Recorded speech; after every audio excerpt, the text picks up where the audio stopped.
Once upon a time, there was a video game called Doom that also inspired a board game. Doom, the board game. This is the first edition, came out, well, quite some time ago now.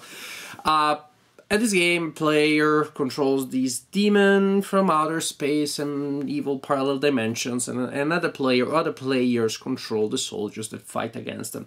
And the original Doom had the player controlling the demons, knowing all about the scenario, whereas the other players, the soldiers, had to explore an unknown space. So the board, which was modular, was built progressively as gameplay continues, as the soldiers discover new areas, then new tasks will be placed there.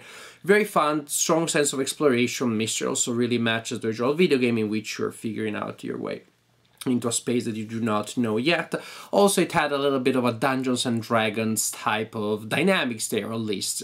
Role-playing game in which you have a game master that knows about the area that is going to be explored and the other players do not. Very fun, the fact that you do not know where the monsters are going to be, and so on and so forth. Also, it had an interesting system of action resolution in which you rolled custom dice, and those triggered several effects. So you didn't have to worry about complex word game procedures and remember about this modifier or that modifier. You would simply grab the right dice and the dice would make the theme happen.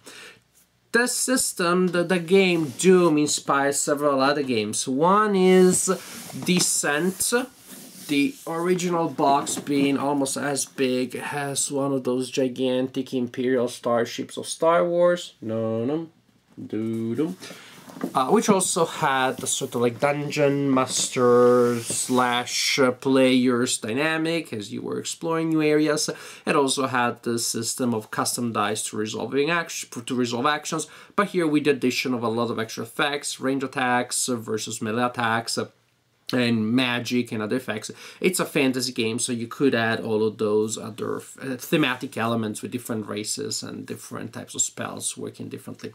And then we had a third installment, which was Imperial Assault, more of a tactical game this time, as the board was well known to all players, but also with a lot of extra effects, as you have now not the fantasy races, but the sci-fi races. So you have the Wookiees that fight differently from the Jedi, from the Sith, from other types of creatures from the Star Wars universe. That is, the system of custom dice that was first pioneered in Doom could be tailored to a larger range of effects in Descent and in Imperial Assault. And finally, we have another game in the system, or not, that we have a Return to the Origins with the second edition of Doom, which is actually the game I'm reviewing in this video. And probably you're wondering why I had to take this long historical digression before I came to the game that is out in stores now, and then you're wondering whether or not you should buy. Well, making a comparison between Doom and the previous edition of Doom and the games that came out in between will be useful in my conclusions, as you will see. So this is why. As for Doom itself, it's very similar to the original game, with the main difference now that the board is known at the beginning, it is set up. So rather than a game of exploration, it has become a game of tactical combat, in which you can exploit tactical options, taking into account areas that your characters have not seen yet, but you as the divine player overseeing the situation can already take into account. So it's a game of tactical combat set in the world of Doom, the video game. You have a player controlling the invaders, one or multiple players controlling the soldiers. And then these characters will get in there, will get in these dark, gloomy areas and fight it out, shooting, using big weapons, and trying to accomplish different types of missions. Different types of missions that may have different objectives for the human players, but that tend to have the same objective for the invaders, which is just inflict as much pain and suffering on the humans as possible. Let's take a closer look at the game, and then we'll go back and I'll try to give you a sense of my impressions about the game, also compared to previous similar games such as the original Doom, Descent, and Imperial Assault. The miniatures that come with the game certainly will be a big draw for many players, so let's start by having a look at some of those. The miniatures representing the demons are really nice, really detailed, very thematic. Here you have the evil Robocop dude, a lot of detail. Very, a lot of atmosphere, very flavorful. I love here the miniature of the Beholder. I know it's not called the Beholder in the original video game or in this game, but it is a Beholder, we all know that. Here you have a guy called Pinky, which is a cute name for a little annoying critter that charges you and bites you and pretty much specializes in close combat. Here we have a little bigger, scarier guy. Bigger still, really cool monster.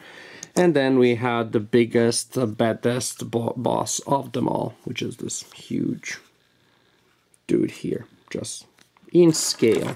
That's how big it is compared to the other monsters. And then we have the 4 brave marines or soldiers that will fight against these guys. The miniatures also look really nice. Again, detail, good quality. They didn't come out of the box warped like from time to time miniatures do when they come out of boxes. Really nice. The only complaint that I have about these 4 soldiers is that 2 of them are very easy to tell apart, and so if you had these 3 guys, still very easy to tell apart, but these 2 miniatures really look very similar to one another. Very, very similar. Pretty much the shape of the rifle and the angle of the rifle is the only distinguishing feature. And as we were playing during gameplay from time to time, or very often I just say, we just mistook one for the other. So if you paint miniatures, that's not going to be a problem. You simply paint them differently. I don't paint miniatures, so I may just have to write an A and a B on their bases to differentiate between Alpha and Bravo. But that was a little annoying. The game is played on a board, which is a modular board, so it changes from game to game depending on the specifications of the scenario. You build the board using tiles such as this one. They're double-sided, so more variety, and they're very good quality, thick, nice illustrations. You know you can expect good tiles from Fantasy Flight. And so this is how a board may look like in a specific game.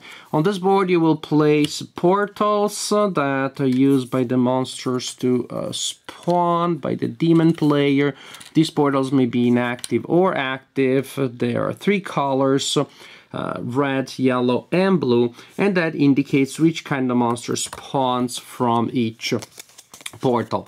And when you're spawning these monsters, they come to the board in the space with the portal and or adjacent to it.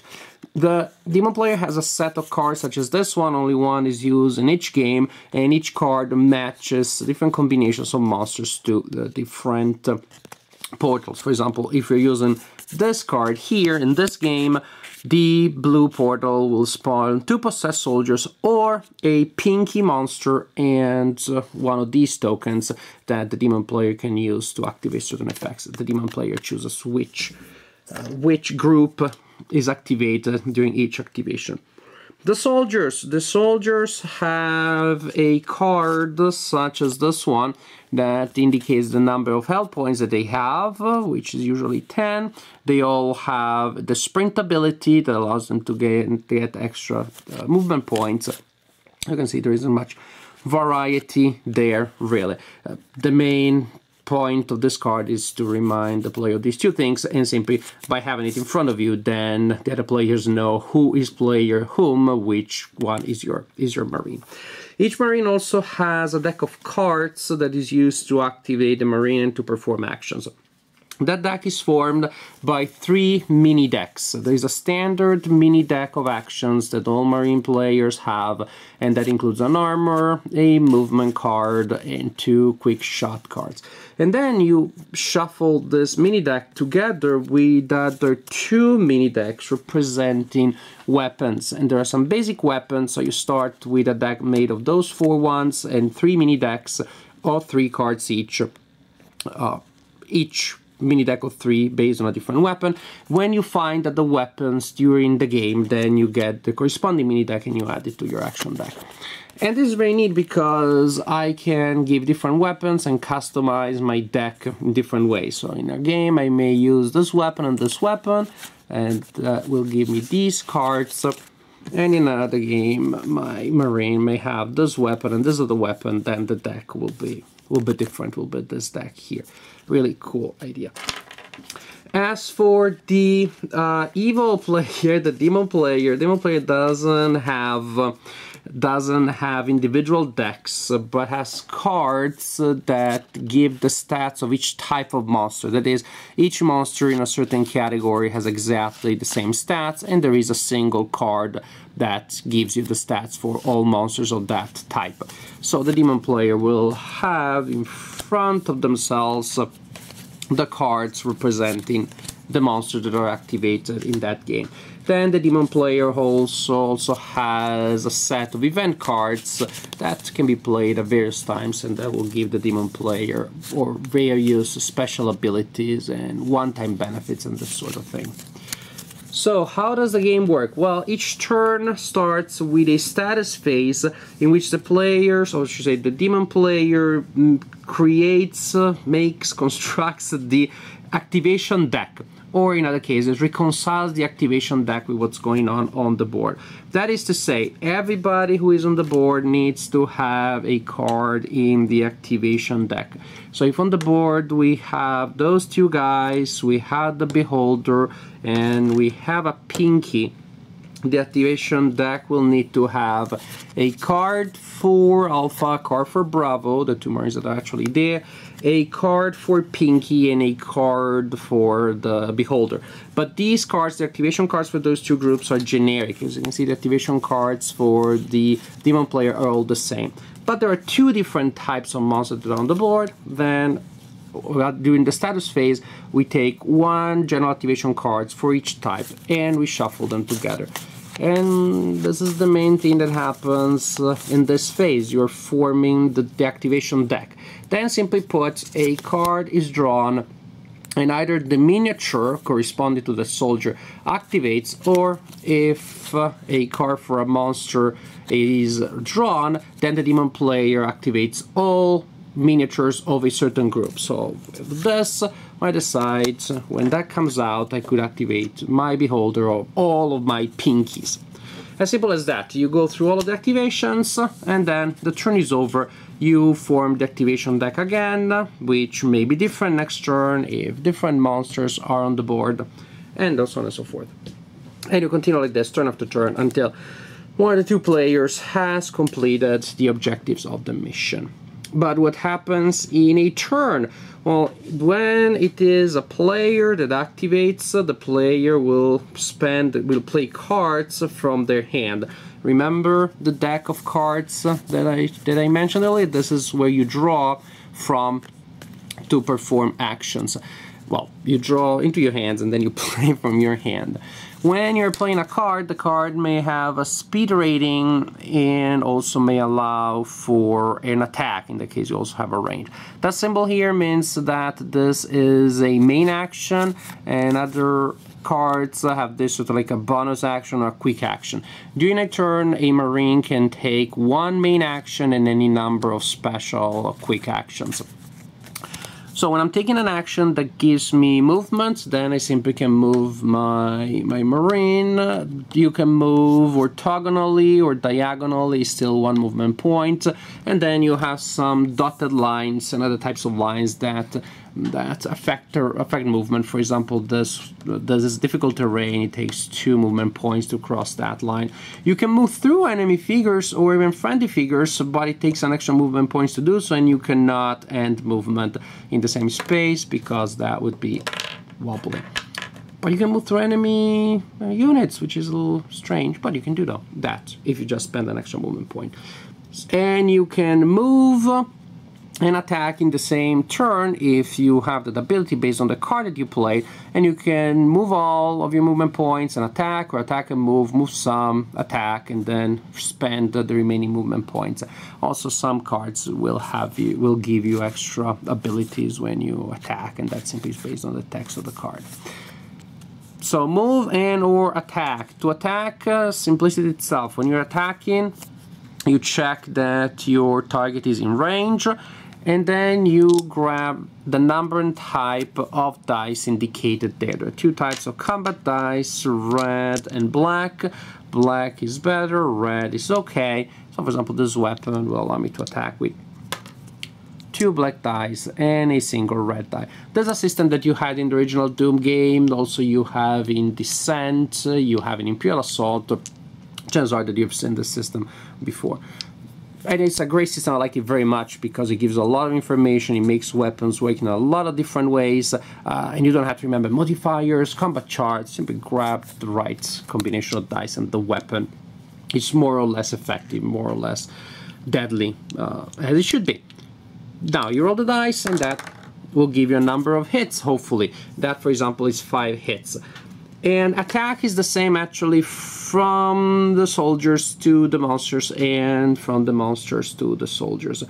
That is, the attacker rolls dice based on the ability that they have. You see, monsters also have that little table here indicating the dice that they roll. So the attacker rolls dice, and then the defender draws a card to attempt to defend. The soldier draws a card from their deck. Oh, that was a lucky draw if I'm defending. And looks at that section here. If there are shields here, each shield negates 1 hit. As you can see, different cards and different numbers of shields. Some do not have shields at all, and some cards have a dodge, which is awesome because that means that you simply annul all of the hits that you would otherwise receive. You dodge, so nothing happens. It's not like you had to absorb part of the impact. So you subtract that number of hits, and you take whatever is left. That is ones. And those ones you place on your player's card to record the fact that now your soldier has taken a hit. And when you go down to 0 health, your soldier is dead. When a soldier is dead, you're out of the game, right? No, you're not, and this is great because the game is inspired by a video game. So what happens is that when a soldier is killed by an enemy, the soldier will respawn next turn, like in a video game, and the demon player receives a frag token. And collecting frag tokens is what helps the player win. Oh, speaking actually of defense, so if the monster attacks the player draws the defense, looking for shields from the activation decks. When a soldier attacks a monster, then the invader player draws a card from their event deck and does the same thing, subtracting possible shields. However, the invader player also may have cards with this symbol here, and this symbol here means different things for different monsters. For example, if this monster is attacked and the invader player draws that symbol, that means a dodge. If this symbol, very same symbol, is drawn when this monster is being attacked, it doesn't mean a dodge, it means 2 armor. So different effects for different monsters. Very nice again because it creates a lot of theme based on a very simple mechanic that you do not have to remember. You do not have to remember modifiers and procedures. Draw a darn card and do what it says, and the theme will happen. These are the basics of the game. A couple of extra ideas. Monsters have, yes, a number of health points here, but they also have another number, red number, which is slightly lower. And when the monsters have that number of wounds or higher, but they are not dead yet, that means that they are staggering. And when the monster has received that sort of penalty, then the a soldier has opportunity for a glory kill. So suppose that this monster has 6 or 7 wounds, not 8, because that 8 would be dead. So the monster has 6 or 7 wounds. Look how accurate I am. 6 wounds with 3 wound token. When that is the case, when the monster is there wounded at that level, only this is not the right type of monster. There you go. When that monster has that condition, a soldier can move into the space where that monster is and kill the monster. When that happens, when you kill a monster by being in the same space because the monster had previously been weakened, on top of killing the monster, which is already good enough, the soldier, the marine player, also gets a card from this deck. And this deck gives you various types of abilities and also allows you to recover damage, which is very, very important. So you see your sort of like your health bar going up when you perform one of these spectacular glory kills. These are the main ideas in the game. The game continues like this, turn after turn, until one of the player has completed the objectives of the scenarios. There are several scenarios in the game, and they can be played individually, or they can be linked to each other in a larger campaign. So the second edition of Doom has really high production values, really nice miniatures, everything looks great. Miniatures gamers may be attracted by the game. I don't know if just cannibalizing for the components would be enough, but definitely is a lot also if you want these components to double as components for miniature wargaming, then you can use another set of rules with these components. It will be great. As for the game itself, I have to say that personally, I find it okay. I find it to be good, not outstanding, and in many respects actually disappointing. Why? Because the game feels dated. That's the paradox. Every game should, every judgment, every opinion about a game or about anything should stand on its own merit. When we're judging about something, we need to talk about that thing. Nevertheless, we live in a world in which you have options to go for one thing rather than another, so comparisons also make sense. Here I have this strange fact that I don't know, I feel like Doom is someone who, you know, got the BA, and it was good, you know, went to school and went to school in a family where no one went to college before, so wow, got the BA, that's great, that's the furthest that anybody ever went. And you have with the strong, interesting tactical element that you had that with the exploration element, really fun, and with this custom dice system that was absolutely great. At the time, it was incredibly innovative. Not by chance then that inspired other people. If it came out and it was dated, overdone already, maybe it wouldn't have inspired so many other games. So evidence that when the original Doom game came out, that was an innovative idea, isn't the fact that it spawned Descent, it spawned Imperial Assault, and both Descent now went through 2 editions, each edition supported by many expansions, especially the second one, so you have a lot of games that you can play in a system when you're rolling dice and custom dice that will trigger different types of effects. And you can do that in the Descent world, you can do that in the world of Star Wars, so a lot of stuff there. And now we have a game that pretty much brings us back to, say, a BA level of exploration when Descent and Imperial Assault got the PhD already. You have those games that have used the system so much better, in a more sophisticated way, more nuanced way, that triggers a much more intriguing variety of effects that can be used for more tactical options. And now going back to Doom, to this system, which really is roll dice to see if you have more hits or fewer hits, as opposed to if you can use that effect, or range combat, melee, if spell, or lightsaber. You go back to a system which is rolling 4 hits instead of 5, or maybe 3, or maybe 6. It just feels bland. And again, maybe the comparison is unfair, but those other games are out there.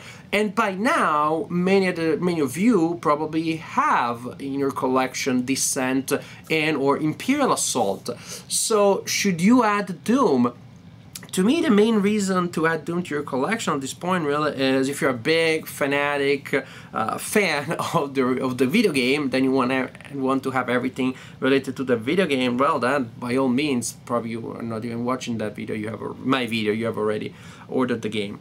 But if you're thinking about a game to add to your collection and to play, I think the main reason would be, I don't know, if you have friends that are into video games and you wanna turn them into board game players and you're afraid that Descent or Imperial Assault are too complex, then this one would get the job done, because now it does feel like an intro Descent Imperial Assault. Technically it is, historically it was, but now having a new edition of that intro feels strange, feels not particularly exciting, feels a little underwhelming. That is, as I was playing the game, if I had played the original game before the other ones came, that would have been the most awesome thing that I had ever experienced.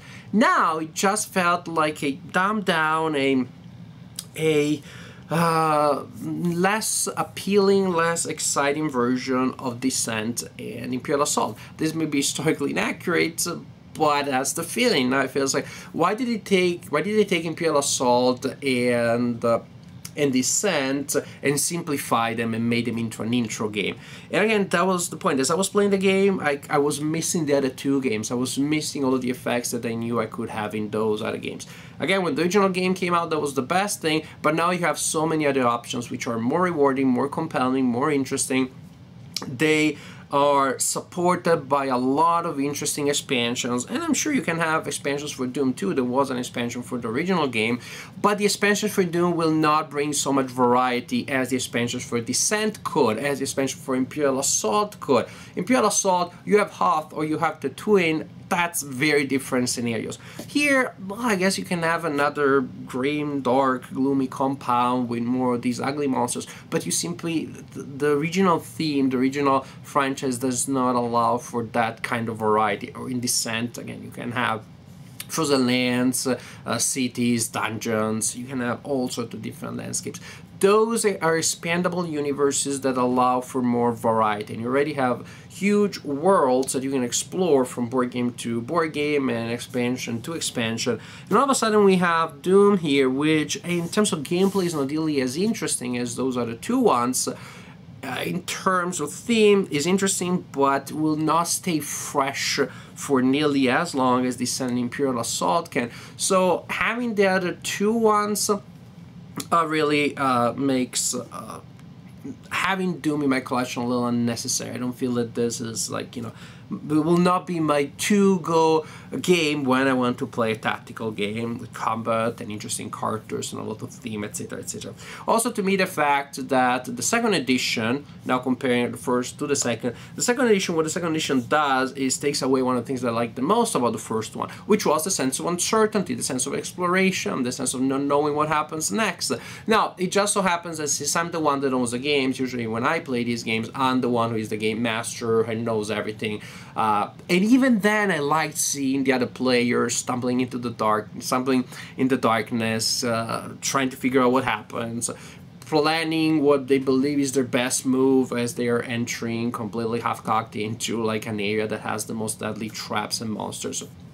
Even when I know everything, it's fun to play a game where the other players don't. It's fun to have the sort of like Dungeon Master role-playing game dynamic of some of the players exploring the space and another player making the space happen. And they took that away. They turned now Doom into a tactical game, which is one of those games. Many of those are out there. There are just so many tactical games. There's nothing bad with those tactical games, but darn, the one thing that I really think made the original Doom stand out, we don't have it here anymore. So now we have a tactical game in which there is a fairly limited range of options and abilities. Oh yes, you have a lot of different weapons, it's great, you can customize them, but some weapons are faster and some weapons give a lot more damage. They do not result into strikingly different tactical approaches like you would have, for example, if you're playing a rogue, or if you're playing a warrior, if you're playing a sorcerer in a fantasy game. That leads you to think differently. So the range of effects that you have in other games such as Descent makes different characters play differently. But here, playing Bravo with one weapon rather than another is not that incredibly different. And the demons, they have different abilities. You have the tank, you have the fast guy that dodges a lot, and you have the super mega uber monster. But just do not have that much variety. So gameplay does turn out to be move, roll, attack, move, roll, attack, defend, move, roll, attack, defend, move, roll, attack, defend. It feels a little monotonous. It feels a little too linear, too bland. And again, maybe being spoiled by the much more nuanced and full of options gameplay of other games. But now this game just feels bland and repetitive, and because of that, maybe it's because of that also some of the scenarios I felt like they overstayed their welcome. So I found this game, the second edition of Doom, to be really underwhelming from most points of view, with the exception of the components, which are so good. I do not see myself playing the game very often in the future, unless, again, there is somebody that I want to introduce to board gaming. I know that the video game can be a big draw, and this game would be, it's easier to play than Descent of Imperial Assault, but those games are not that much harder, and the huge variety of game effects that you have in there completely makes up for the extra investment in learning the rules that you have to make before you can play those games. So Doom, disappointing to me. Maybe it's because the comparison with what happened, maybe it's just because they turned a game about exploration into a game of tactical combat without much else, but the game really felt really underwhelming, disappointing. I wasn't drawn into the first couple of turns. I was firing, etc., etc. After an hour that I was doing the same thing without much else happening, I was just bored. So I do not see myself playing this board game much in the future. Overall, a very disappointing, a fairly or slash very disappointing experience with Doom 2nd Edition. Great presentation, looks awesome, awesome components, but gameplay, frankly, disappointing.